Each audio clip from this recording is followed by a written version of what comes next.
I just came to say goodbye. Thanks for everything you've done for me in my time here. Nefer? You packed your bags. Where are you going? I'm quitting. Something's come up in my hometown. Gonna head back and deal with it. Huh? But this was a hard-won opportunity for you. You know that better than I do. It was, but it doesn't matter. I have more important things to deal with and they can't wait. Oh, and I didn't want to overfill my bags, so I left some incense on your desk.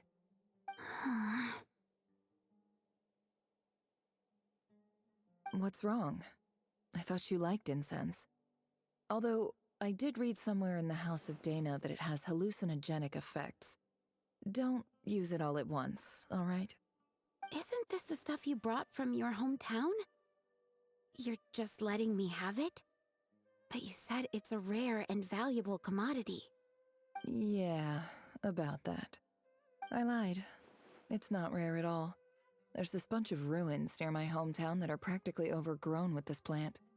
It's not worth much. Keep it, it's fine. But Nefer... All right, that's all from me. You take care.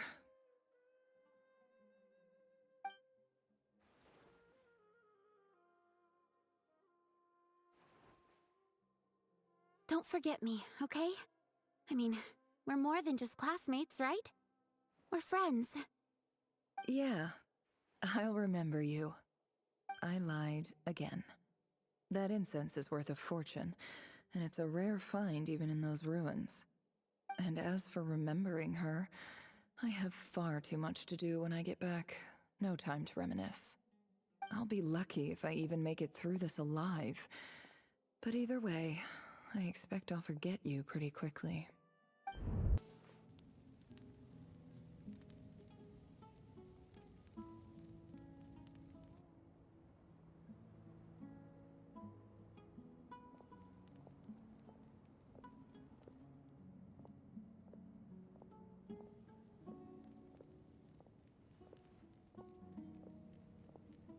It's a pleasure to meet you, Mr. Arif. So, what does the Academia want? Since they've sent their special ambassador, I assume there's a big business deal to be made. If not, I'd be very disappointed. Please, sir, lower your blade. You're lucky I'm the one they sent. Not all special ambassadors share my admiration for the Iab people. The ever-shifting balance of power in the desert reduced the once great civilizations of this region to rubble and sand. But the story of the Iab has a very different trajectory. Others grew weak, but you grew strong, beginning in obscurity and moving to prosperity. You're the only ones who defied the trend. Huh. So, you do know who you're dealing with? This well is the perfect symbol of your strength, is it not? It used to belong to the Unut, but it looks like you have control over it now. You're not wrong. But I'm sure you didn't come all this way just to flatter us. Of course not. I came to bring you some very good news. Some information that recently came to light, which might just be your ticket to freedom. Records uncovered by the Vahumana Darshan show that a certain well currently under Iab control is built on top of some ancient ruins. These ruins are of great archaeological interest to the Academia. I checked the map carefully on my way over here, and I'm confident that this is the well in question. The Academia is offering 50 million mora in return for excavation rights. 50 million? No, wait. If these ruins are as important as you say, 50 million's a little low, don't you think? Don't get greedy, Iab. We know far more than you think. We know that you seized this well by force. Wasn't that the first step in your rise to power? To drive away the Unut and steal their water supply? So what if it was?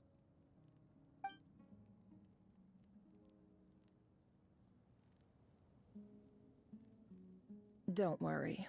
As unscrupulous as it was, it's something we're willing to overlook. The Academia is only interested in dealing with the de facto power holders in the region. I hope I am making myself clear. And I hope your words are the truth. If I find out the Academia is trying to play me, I'll hunt down every one of your people and make you watch as I cut their heads off one by one. I assure you, Chief, that would not be in your long-term interests. You don't want to make an enemy of the Academia. You see how I'm dressed, don't you? I appreciate that you've never been to the rainforest, but surely even you recognize an ambassador's attire when you see it. And what does a barbarian like you have to lose anyway? You really think the Sumeru Academia would bother to come all this way just to lie to you? We have more important things to worry about. All right, I take your point. The Academia is the highest authority in the land. I'm sure you're trustworthy people. In that case, we have a deal. We will sell you the excavation rights. I'd like to thank you, Ambassador. This is good news indeed. Excellent news. In fact, it calls for a celebration. Would you do us the honor of staying a while and enjoying some Eab hospitality? Gladly. I am partial to wine myself, and I trust you are as well. So let's indulge in a few drinks together, in celebration of this momentous occasion.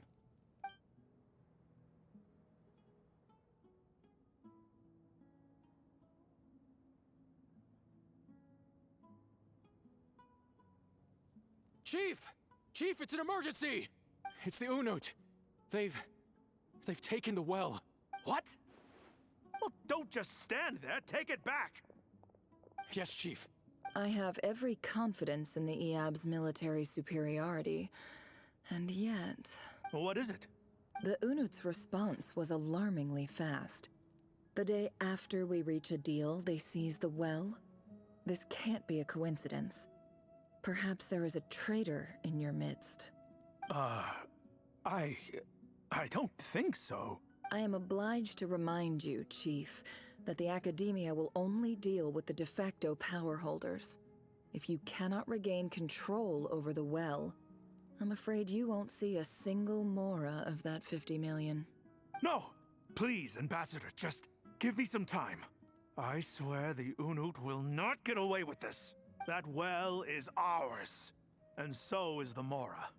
Glad to hear it. I will wait here for an update.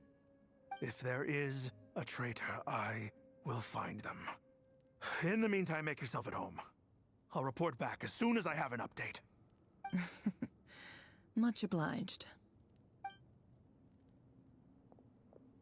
Wow. All it took was a few words and I've got him wrapped around my finger. What an amazing feeling. So, in summary, Ambassador, the Academia would rather negotiate with our tribe instead of the Eab, yes? The Eab are ruthless murderers who don't listen to reason. And now they have the gall to interfere in our research projects in the desert region. So let me ask you, Chief, if you were the Academia, what would you do? Kill them all, of course. Precisely. The Academia does not tolerate those who stand in our way. The Eab have held back our academic pursuits for too long, and our patience is wearing thin. At the same time, there is simply no way that the Academia can be seen to be intervening in desert affairs. I'm sure you understand where I'm coming from. We have our own rules out here. If the rainforest dwellers raised arms against a desert tribe, you'd start a bloody war. Right. We can't confront them ourselves, but we can support their enemies. The Unut have always had strained relations with the Eab, which makes you our natural allies. Natural allies. Weren't the Eab your allies once? You were quick to send them after us to protect your interests back when we stole that water. And now look at you. You're at each other's throats. Let me be clear. The Academia wishes to collaborate with the legally recognized rulers of the desert in this matter. We are asking for excavation rights to that well, and our offer is 50 million mora. Say no more. I believe we have an understanding. Good. Then I suggest you get to work. Get us access to that well, and the mora's yours. You see, Dad? Lying is easy when you know how. People will believe anything.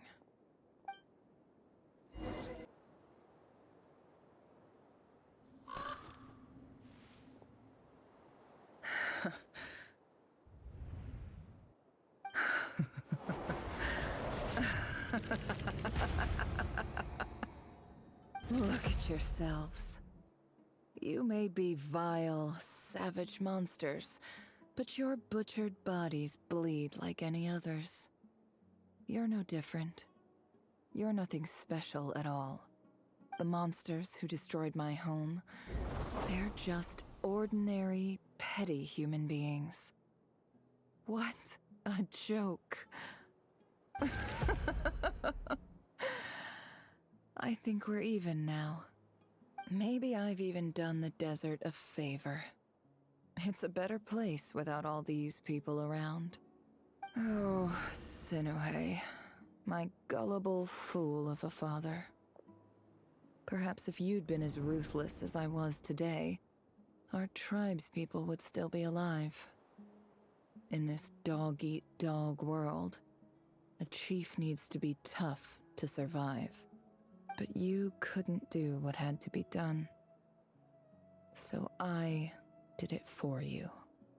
Nefer, it's okay. All of this is in the past now. I believe I remember you promising to remain silent. Yeah, but even so. Yehoda, is there anything you can do to ease the tension? Alright, time for a sharp turn onto a completely different topic. So, anyway, that's enough of that. When are we getting out of this place? Feels like we've been walking forever.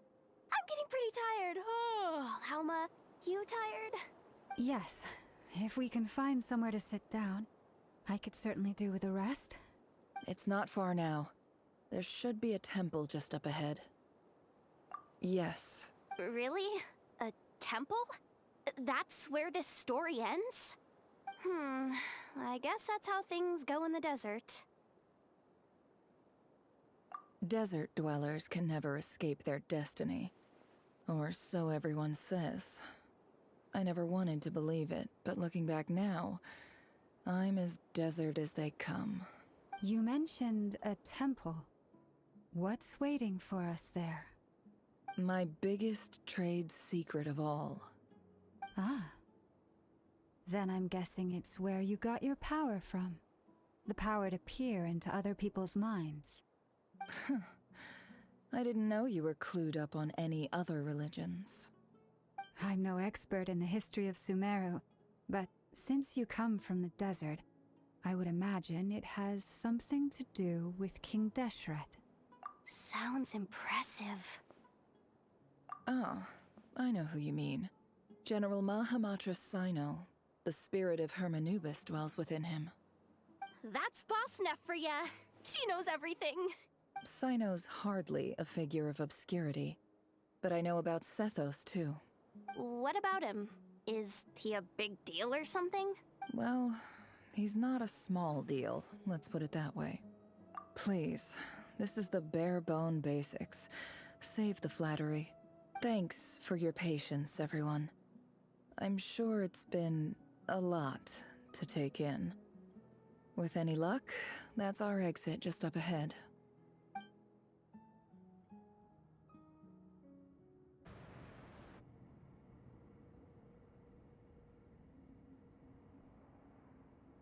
Uh-oh. Uh-oh. Uh-oh. I'm totally out of my depth here. I don't have anything to add about any of this stuff. Like, look at that statue, for instance. I want to do the whole name-dropping, this girl knows her stuff thing too, but I've never seen anything like it before. A statue with the head of a bird. That's Thoth, the Ibis King, one of the 7 pillars of King Deshret. The legends say that he, the Crocodile King, and the Goat King were the 3 retainers of King Deshret. Let's take a look.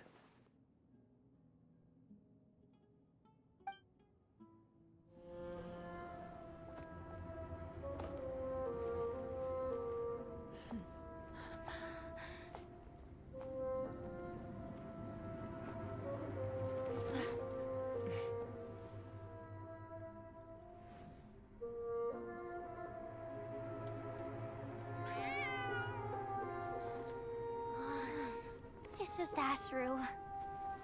So, all is well?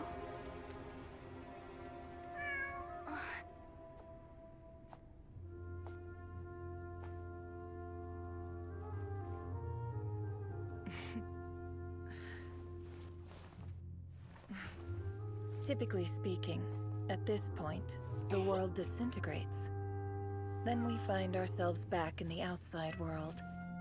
Besides, these are my memories. There's nothing to fear. You're sure? Of course. It's almost over.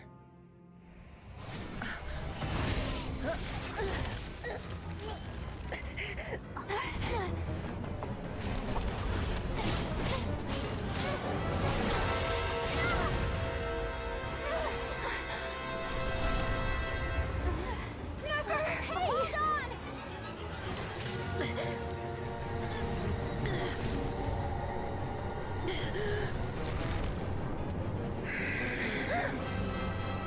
Knowing too much is always a death sentence. Speak for yourself.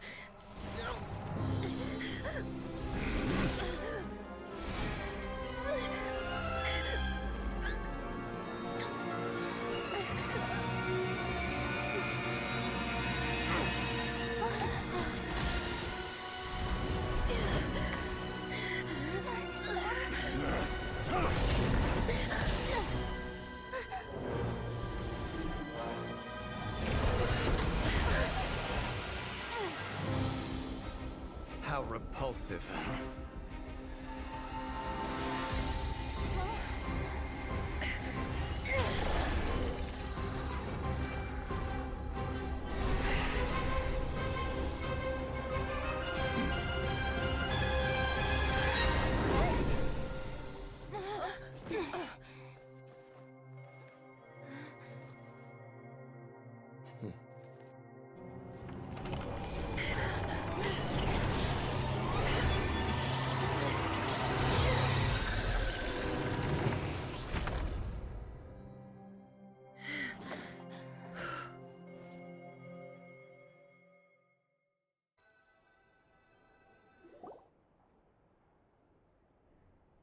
Timed that pretty well, didn't I?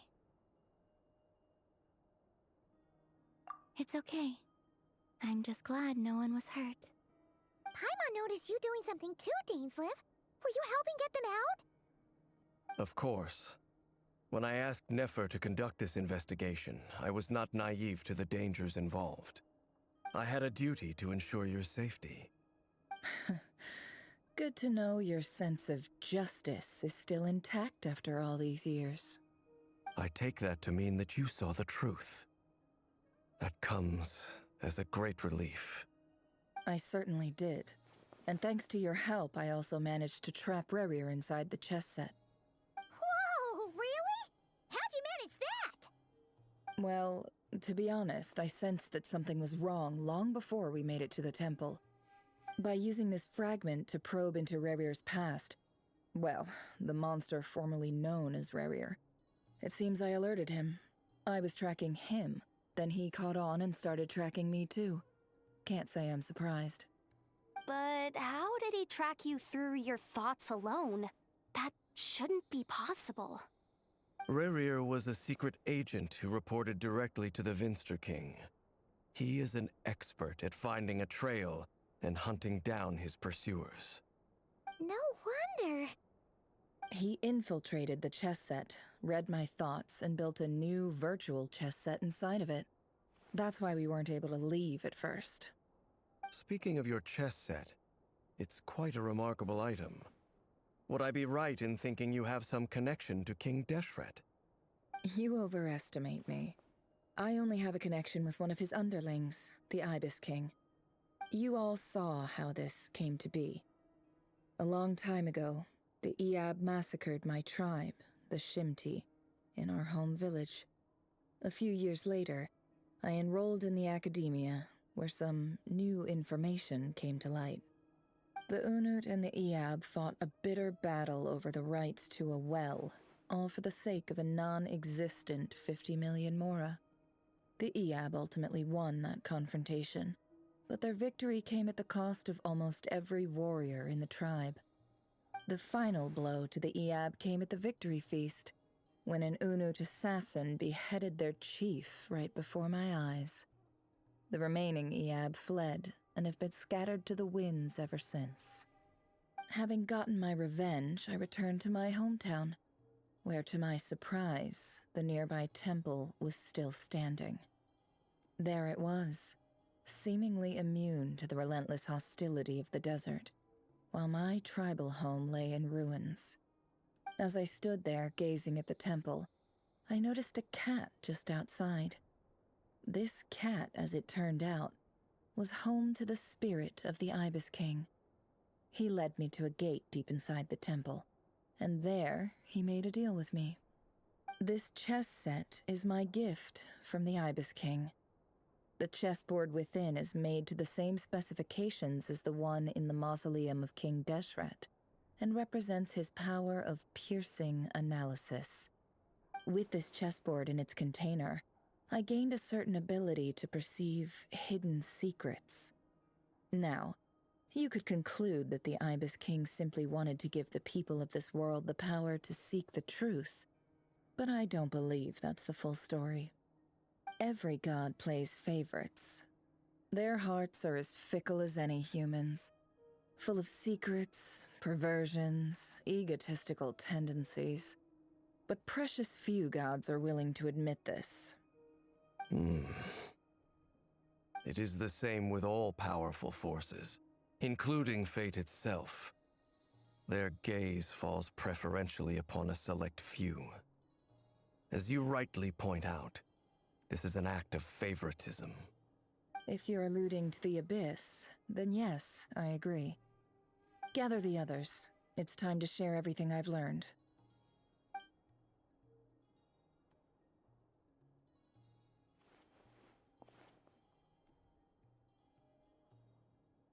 Thank you all for being here. As promised, I did some further investigating into the Rerir of Solnari's background. I am pleased to report that the investigation has been most fruitful indeed.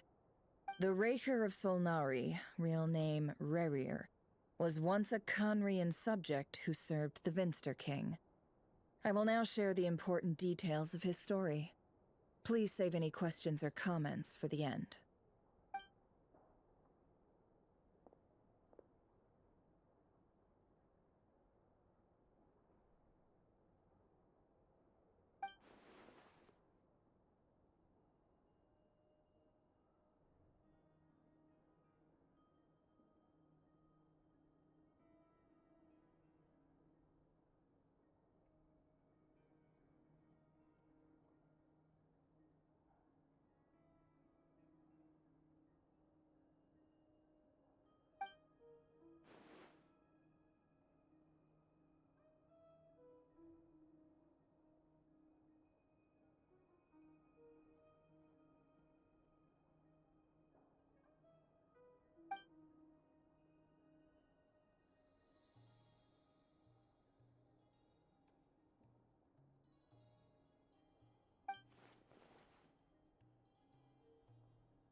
So that's why he's so obsessed with the moon.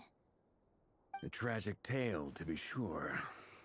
But it does not excuse his many transgressions. No matter how much Rerir suffered in the past, the fact remains that he is what we know today as the Wild Hunt, wreaking havoc upon innocent lives in Notcry. He becomes more dangerous with each passing day. If left unchecked, it is simply a matter of time before all of Teyvat suffers the consequences. This is a threat that the Knights of Favonius cannot ignore. A question for Miss Columbina. Forgive me if this is presumptuous, but have you ever seen the spatial gateway that appeared in Rerir's memory? Never. But I have heard stories of something called the Moon Gate, and this seems to fit the description. Miss Lauma, any thoughts on this? In the lore of the Frost Moon Scions, the moon is believed to hold many secrets. Some sources speak of ancient knowledge, others of a gateway to the unknown. The term Moon Gate is one I have heard before, but as is the case with all of our legends, there are no records of any first-hand witnesses. We cannot know whether it truly exists. Then back to Miss Columbina. As a moon goddess yourself, do you have some idea of where the Moon Gate leads to? Not at this stage, sorry. I do hold the power of the Frost Moon, and my strength is recovering well. I can sense that the gate would open at my command, but... But there's more to the power of the Frost Moon than that? Yes. A moon goddess has the right to open the Moon Gate, since it is a path to the moon. But as Nefer mentioned, holding open a spatial gateway takes a huge amount of power. And right now, I need to conserve my energy to fight the Rerir of Solnari. I'm afraid this is one mystery we may have to leave unsolved for now. I agree. Better to save your strength. But if you'll humor me for a moment, I have a bold conjecture of my own regarding the world beyond the gateway. I highly suspect that neither Tholindis nor Rerir made it through unscathed. The evidence pointing to this is the fact that the Rerir of Solnari exists in the form of countless fragments. With the abyssal power he wields, no ordinary foe can touch him, let alone tear him to shreds. And yet, the Wild Hunt proliferates wherever his scattered fragments lie, drawing hordes of monsters to many different locations across the land. So your theory is that Rerir was physically torn to shreds by some powerful force? Hence, why the Wild Hunt is a distributed phenomenon, rather than a unified one? Makes sense to me. Explains why the Wild Hunt is so pervasive, and why he's been trying to piece himself back together. He was whole to begin with, and he wants to be whole again. Without the power of the Abyss on his side, he almost certainly would have perished the moment he was torn apart. But the Abyss, much like a curse, has kept him alive. I could not agree more. The power of the Abyss is most surely a curse. It is a compelling explanation, and one that accords with my present understanding of Abyss creatures. Whether the life form in question is primitive or advanced, if a curse has extended its lifespan unnaturally, it will continue to survive in spite of everything. This raises some interesting questions. I will run some experiments, and see if there is any validity to my suspicions. That being said, regardless of whether my research bears fruit, I would like to thank Miss Nefer for conducting such a thorough investigation. Already, it has greatly enriched my understanding of the entity we face. My pleasure, Mr. Albedo. I too hope that the information I have shared today proves useful as we look to formulate the next stage of our plan. Hey! What is it, Dainsleif? You look really upset! It's just... when I think of the man I once knew as Rerir, I struggle to understand why things had to turn out like this. The two of you used to be friends, didn't you? I don't know if these words will bring any comfort, but my heart goes out to you. Mine too. We can never know all the hows and whys of the way things are. The moon and stars are full of untold secrets and lies. And the skies are host to many more mysteries than these alone. Yet, none of that can begin to compare with the complexity of human life. Those are the first comforting words I've heard in a long time. Thank you, both. Well, I think this is a good place to end today's meeting. I'm sure Nefer needs some time to recover. She's been through an awful lot today. That's very thoughtful of you, Llama. Of course. Sounds good to me. Take some time to rest and digest before we reconvene to nail down a plan.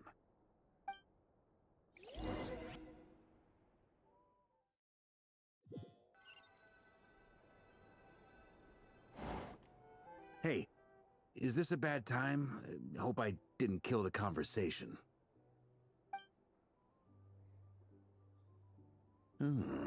Nice room.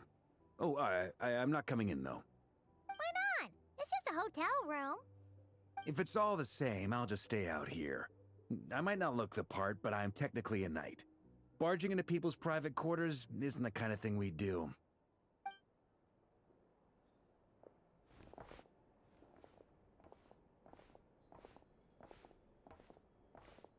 Anyway, Nefer went back to the curatorium to get some rest. But before she left, she shared some things with me that I thought you should be aware of.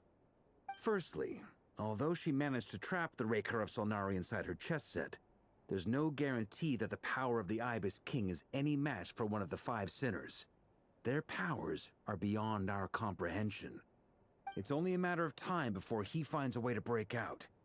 We have to come up with a plan and take care of him before that happens. Honestly, my mom figured that might be the case. So, how long have we got? Well, I asked her that same question. She talked for a long time, but for the most part, it seemed like she was trying to convince me how precious her chess set is. What a long and storied history it has. It felt like some kind of sales pitch, you know? The kind where you end up handing over Mora against your will? Anyway, after all that, she finally answered the question. 2 days, at most. 2 days? Holy moly! Can we even recruit enough help in that time? That remains to be seen. Which brings me to the second issue. Dainsleif is obviously conflicted about this whole thing. But given how little time we have, there's no way we can pull this off without his help. You have some history with him, right? Do you think maybe you could talk to him for us? Great. I appreciate it. All right, on to item 3. So, Albedo, Durin, and I put our heads together and came up with a plan. Can't promise it's gonna work yet, but at least it's a start. We figured we'd bounce the idea off you first. We'll explore it further once everyone's recovered. Oh, Paimon's dying to hear this. All right, so here's what we're thinking.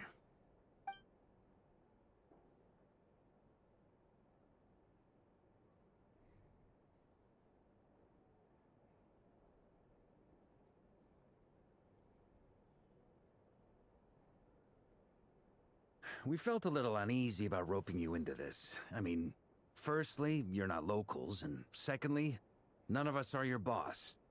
You're well within your rights to refuse if you so choose.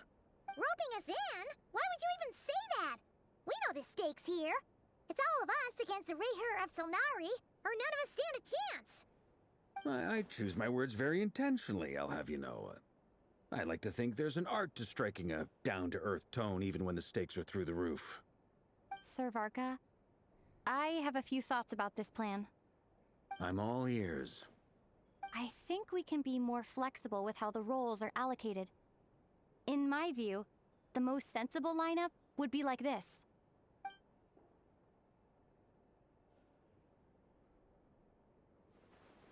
I see your point, yeah. But if that's how we're going to approach this, you'd better make sure you're ready. To be clear, I don't doubt your abilities. Far from it. I just want to make sure. Are you really willing to take all this on? I want to do everything within my power. The Rerir of Solnari is a truly fearsome opponent, and if I do my part, it'll greatly reduce the risk for everyone else involved. Well, that tracks with what I've heard. Jean's mentioned in her letters that you're so diligent it's almost abnormal. As in, most people weigh up the risks and rewards in situations like this. But you seem to just march towards danger without a moment's hesitation. Of course, everyone appreciates a fearless pioneer. But all that aside, I'm the Grand Master of the Knights of Favonius, and you're our honorary knight. I want to make sure your courage doesn't come at the expense of your safety. Thank you, Sir Varka. Well, I should be the one thanking you. It means a lot to have you on board. I'll give some serious thought to your suggestions.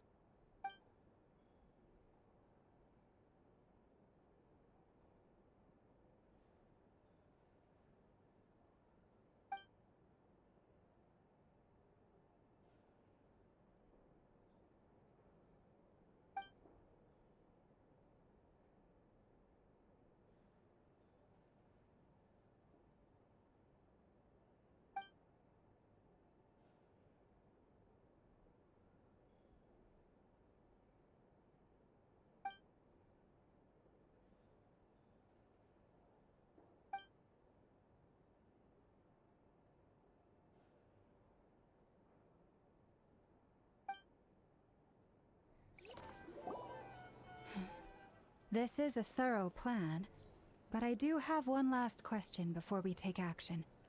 How can we be sure that our enemy won't leave the designated area?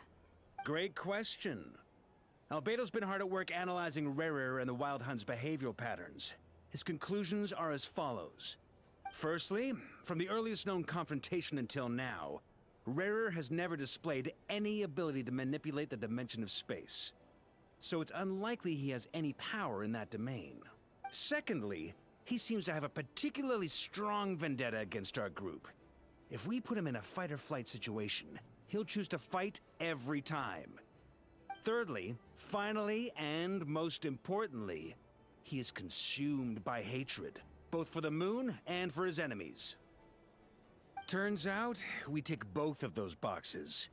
We have a reincarnated moon in our ranks, and a spy who accessed his private memories without permission.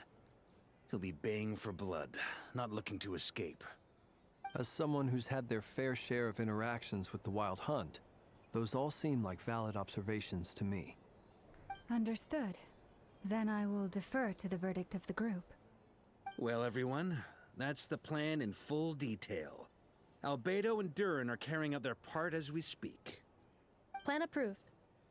Scheduling. Okay, any firepower you need, I got you covered. Let's light this baby up. The Frost Moon Scions are behind you as well. And the rest of you?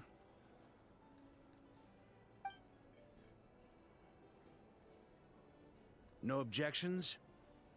All right, then it's settled. This is the plan we're going with. Next up, an old tradition of mine.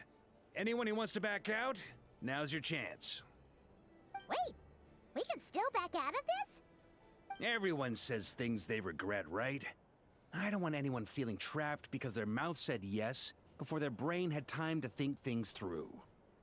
A very people-first approach. I hear that's common practice in the Knights of Favonius. Heh. Who'd you hear it from? D-Luke? Shh. We don't use people's real names at work. This contact will be known only as Owl, please and thank you. This plan can only work if everyone does their part. Flint's and I will absolutely support it. We shall indeed. You'll be glad you accepted our help. Also, you are the last person I expected to see here, Miss Dory. It's not often I get called Dory in a work context. My peers usually call me Lord Sangamabe. So, the longer your name, the higher your net worth. Is that the idea here? In that case, Mr. Flint's here must be worth a fortune. That's right, I know your full name. It's... The walls are thin here. I'd appreciate you keeping that a secret. Okay, fine. I'm actually only here as a favor for someone else. Do you have any idea how much it would cost to hire me otherwise? Oh, does this means someone out there actually has the power to boss Dory around? It most certainly does not. We have a long-standing and mutually beneficial business partnership. She's actually the mom of a friend of yours. Said mom supplied me with a great little trinket, but now that lady's ruined everything. If I don't start building a little goodwill now, my whole business in Nodcry is gonna go down the drain! Okay. So what exactly is so special about this pendant? It's a lucky charm that a great mage made for me. We have a business relationship, and she was worried that something bad might happen to me. So, she wanted me to have something that can store power to protect myself with. I finally got it all fully charged up with Kuvaki, and then Nefer went and used it all up at once! Never lost so big in my life! You're right. It was all my fault. I didn't mean to drain all the Kuvaki in the pendant, but I'll make it up to you. You will? Well, in that case, how about you give me your chess set, and we call it even? I knew you'd say that. Well, it's yours if you want it. In fact, take it now, and I'll even throw in a free Rerir of Solnari. Deal? You're putting me in a difficult position here. It's a very useful thing to have around, but I have a funny feeling it won't be around much longer. I guess we'll see in a couple of days. Looks like bankruptcy for me. Hey, don't be so pessimistic. See this through and you never know. You might find a new business opportunity on the other side.